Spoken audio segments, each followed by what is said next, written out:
Welcome to the Success Formula Live. I know in your program it says panel discussion. This is Sagicor's talk show. Are you ready? Are you ready? I feel you, girl. I feel you.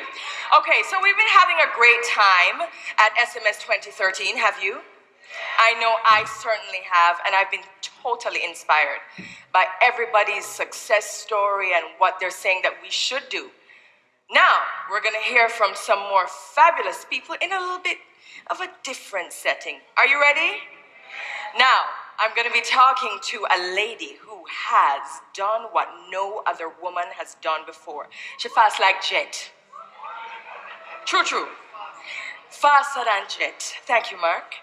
Then, we're going to be talking, we're going to be talking with a man. His wife won't mind. He's uber fine. And he too has done what others have never even dreamed of doing. Now, ladies and gentlemen, my guest, Mr. Christian Stokes.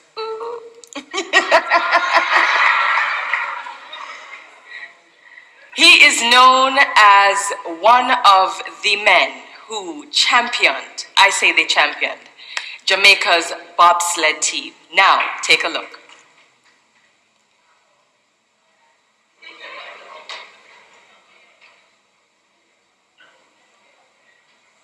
Chris, come. I did well want to hug you up anyway. Hi, my dear. Hello. Oh, you're such an inspiration. Thank you. All right. Have a seat. Thank you. Are we ready? Are we ready? With 16.9. No video? No, yeah, we'll get to it. You're looking great. Thank you. Yeah. I try. So your name is Christian Stokes. My name is Nelson Christian Stokes. Yeah. I tell people when I do something worthwhile, I start using the Nelson. Because it's very distinguished. Now, I was on a set last week, and the director says, Nelson.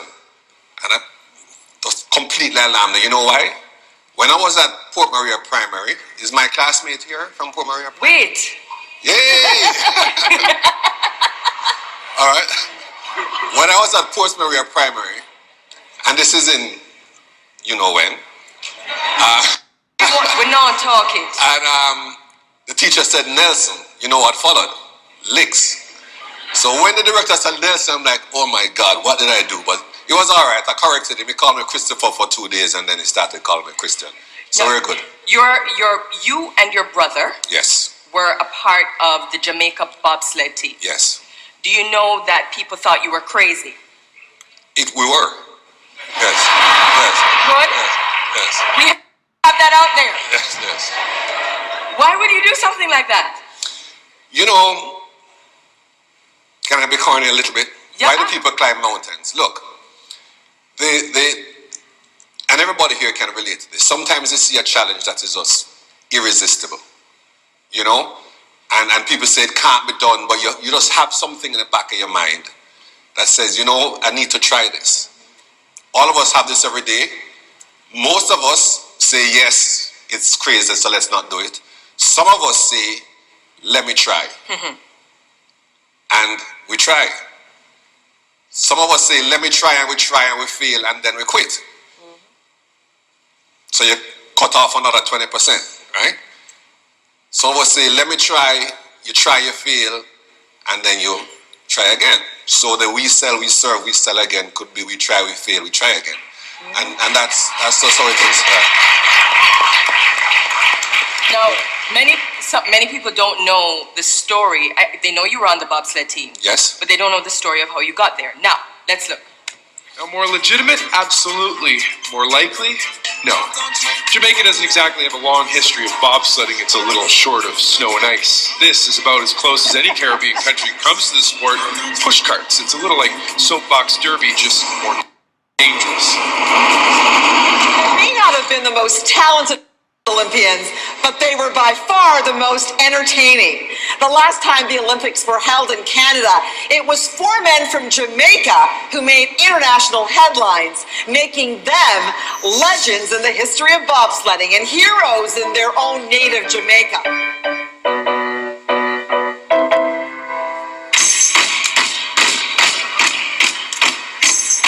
How you doing? Welcome.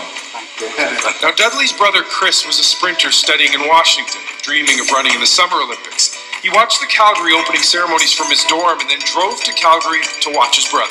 I had no idea in my head at the time that by the end of the week I'd been in an Olympic race. So, did you know that? He didn't go to Calgary to be on the bobsled team. He went to watch. Yes. No. Did you know? I did not know that. You did not No. You have never been. That No. makes you more crazy. Let me tell you that story. Thing. Sagicor people, you're walking down the road and life throws opportunity at you through left field. Hold on to it. Trust me. Hold on to it. Now, so I am doing my MBA at Washington State University, which is not far from Calgary. It's just across the border, right? And I watched the opening ceremonies on TV, and my brother is carrying the flag, and I'm feeling pretty good about my brother, and I'm calling my mother, and she's like, I'm watching your older brother, so don't disturb me. Fine. So, my wife isn't laughing, by the way, because she knows that. So he calls me up and says, you want to come up? So it's a half an hour flight, so I go to Calgary. And there was a plot going on that I didn't know about, right? Because I was actually training for the Seoul Games. That was in my head, right? So I went there and I watched the 2-man race, and I went to the track, the start of the training of the 4-man on Monday. My brother says, do you want to try? I said, no, just push it. I pushed the sled on Monday on a push track. This is not it. And the coach is like, ooh, all right. So by this time, I'm falling out with my brother because I have a race the Friday, a 60-meter indoor race the Friday. I need to get back, all right? So I pushed the sled on the land for the first time on Monday. I sat in the sled on Tuesday and they pushed me off. Terrifying. I pushed the sled a little bit on Wednesday. I pushed it a lot on Thursday. And Friday you have the race. Rested on Friday. Okay. And I was in an Olympic race on Saturday and Sunday. No. Bruce and Shellyan will know that this is not possible today. No, I was going to say, Bruce would never let you do No, because right? what happens, and we agree that what is said at SMS stays at SMS, right? Mm-hmm. Okay. Put on the camera then with the... No. You have to have accreditation months before, right, Bruce? So I am here. So I don't know how this thing happened. I mean, how is this possible? Over the summer now, I'm in Jamaica, chilling out, doing my thing, and I get a call from the founder of the team, George, which said, Chris, I need you to come and shake somebody's hand down in Ocho Rios on the beach. I said, anyway, I jump in the car, drive down to Ocho Rios, introduces to me this guy on the beach. What are you doing in Jamaica? It's the guy who was in charge of accreditation at the Olympics. Now, put one and one together. Next thing I know, he has a vacation to Jamaica. I had an accreditation. So all is well with the world. All is well. And that's our story and we're sticking to it? Yes. Okay. Yes. You have turned what happened in Calgary into major success, and I want to play another clip. Have we watched Cool Runnings? Has anyone here watched Cool Runnings? Okay. You crashed the bobsled team. Yes. You crashed in your race. Yes. I want to show that actual video because when we watch Cool Runnings, I don't know, it's not the same. Well, the crash in Cool Runnings is actually the live footage. Okay. The actual crash. But they didn't show us long. No. They didn't show how much your head was out of the thing. Yeah.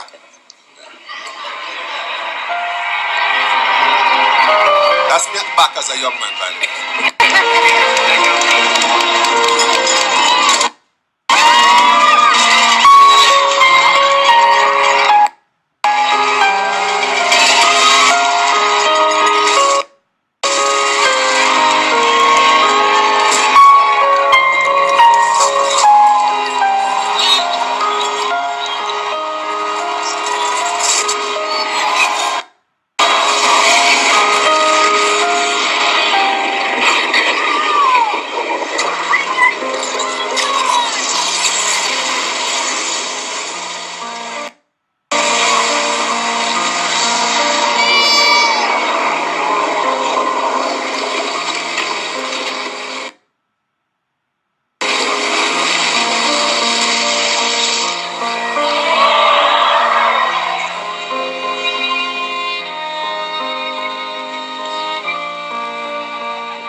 And I hear everyone started. Yeah, still hard to watch. Yeah. Still hard to watch. Yeah. I hear everyone in Calgary started to clap. Yes. But you know, that was a life-changing moment for me, and I tell you why. The crash or the being in Calgary? No. Crashing, and let me tell you why. We went to the games and people say you don't belong there. We told ourselves that we don't belong there. People said you're going to crash and embarrass the sport and be a scandal for the Olympics. We said no. And what did we do?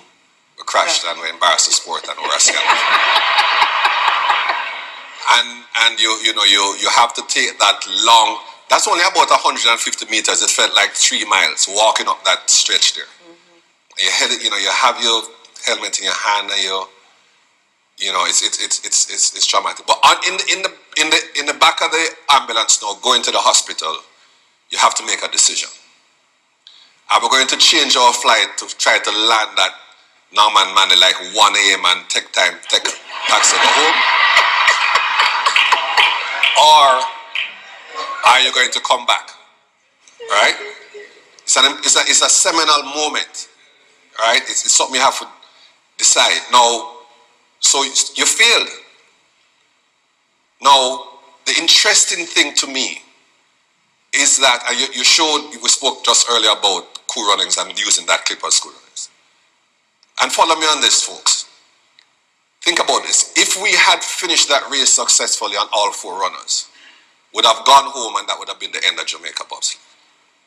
If we had succeeded, that would have been the end. Because we failed, we decided that we have to keep going. And we failed, we did okay in 92. But in 93, Cool Runnings made a movie based on the fact that we failed, not that we succeeded. Based on the fact that we failed. So when bad things happen to your life, take time, cuss it. I mean, though you don't know yet. You don't know the reason. You don't know yet. I mean, I'll tell you a story that I think about all the time. And my father is a pastor, so forgive me. Joseph and his brothers don't like him, which is bad, right? Bad. Very bad. His brothers threw him in a pit, which is bad. Very bad. One of his brothers decided to take him out of the pit, which is good, right? Good. Very good. So they sell him into slavery, which is bad. Pharaoh's wife decided to hold him down. I don't know if that is bad or good yet.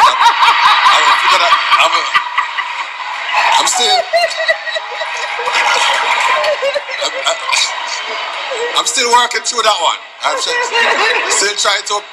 I don't know which box to put that one in yet, right? So it is whatever. Run away, leave him caught. He's in prison, which is bad. There's a famine, which is bad. He's put in charge because of interpreting the dreams, right? Those of you who went to Sunday school, which is a good thing. There's a famine that his brothers are suffering from, which is bad. But look at this now. The same man that threw in the pit is the man who, after plenty good and bad, end up helping them. Right. So when you're in a bad, here's how you have to look at a bad or whatever. An incident, and I notice you don't call it bad either. No. Challenge. So this is the thing happening in life. This is you, boy, almost assault and nothing now going for me, right? This is you, what can I learn from this? Right? What can I take? How can I make myself better from this? And it's a choice, folks. It's not something that is how it must be. It's a choice you make, right? It's a choice. So I try to practice the habit, the 14 times a day, or whatever. A week. A week. What habit? The habit of, as things happen, and here's the thing. If you believe, if you have faith, and not having faith is a very dark place, that's another story. Mm-hmm. If you have faith, then you believe that when the day is done, you must be up here. Right? So when all of this is going on, you're not, it is what it is. But if you believe, then you're going like this. And everybody here know the people. They start believing, boy, Mr. Salt, I can't sell anything. But this and man leave me and girlfriend of man with me, right? Or woman leave. Or woman, yes. More of that goes on nowadays. So no, understand that I have a bachelor's, I have masters, but I've learned most in life from sport. Okay, I want to talk about that briefly. We're going to move on in the program, but just briefly, what do you do now? Okay, so 60 seconds or less. 60 seconds or less. Was at VM for a long time, went to NCB, and was made redundant. I got a job offer the next day from another institution, but you know that between the time I was made redundant and the next day, you know what I found out? That I was believing that Chris Stokes was the guy in the suit and the tie and driving the Audi that people call me. And you start to believe that. Ain't nothing wrong with that. No, but you start to believe that is you. But that you start to believe it's that that's not all you are. Yeah. It's not you. That's right. I threw away all my suits. My wife found this one from where goes nowhere, and found the shoes that I married in. I was in a jeans. I had a jeans, a white Hanes shirt, and a Converse sneakers for 3 years, coming back to who Chris was. And I came up with my portfolio of passions that includes servicing in education, financial services. And now I have a group of companies. We have the largest, my wife quit her job to follow back at me. And we have the largest financial services business. Tech time talk, you know which job she quit?